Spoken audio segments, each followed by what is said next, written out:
guys, thanks so much for tuning in here. So today we have a look at the third generic commander focus here for the Dutch, and that's the Militia Commanders.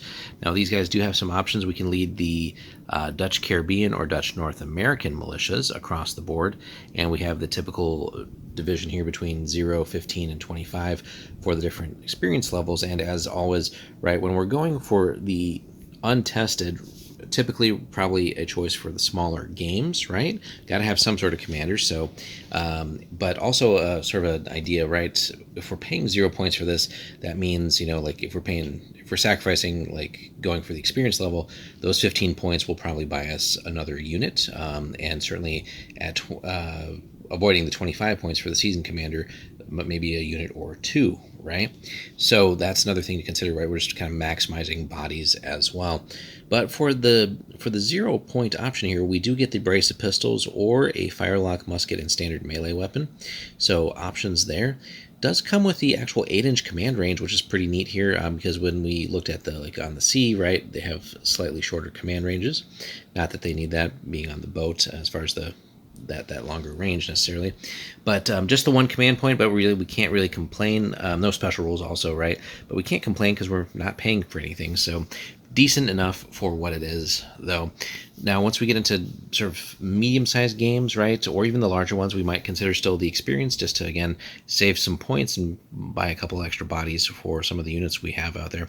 But at the experience level, we're getting another 4 inches of command range, the second command point, so pretty decent all-around package there, and 24-inch command bubble is still pretty solid. And now we do acquire the inspiring rule, which we've again covered many a times in many of these videos now.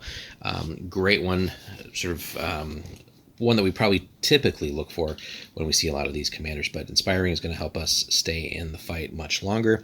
An interesting option too is at any of these levels we do have the option to pay a single point for a horse, which would, in the untested case, take us from 0 to 1, right? But mounted if we want that option, which is pretty cool.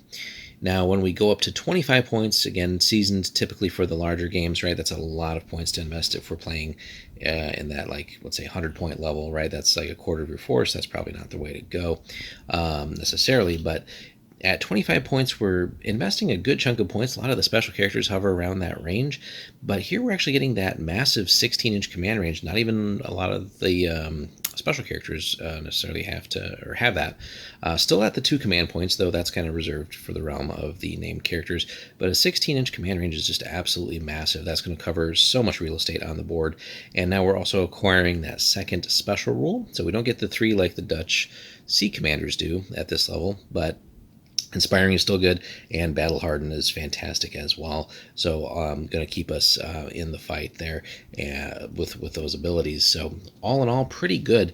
Now the key thing is, though, right, always making that choice. Do we want to just have the sort of standard commanders, not the like the famous historical ones, or heroes, or not heroes, but like commanders of legend, so on and so forth.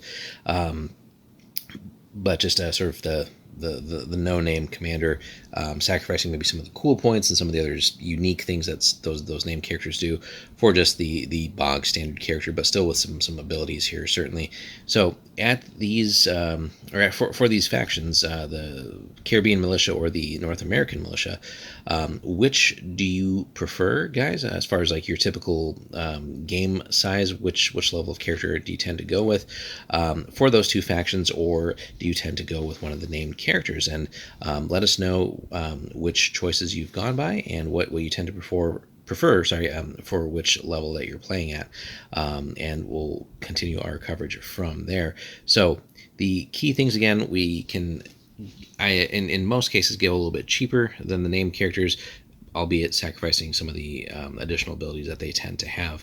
But sometimes we can make up for that with just, again, the point savings, buying some extra models, maybe even some extra units in some cases. So thanks so much for watching. We'll see you in the next one for more coverage of the Dutch.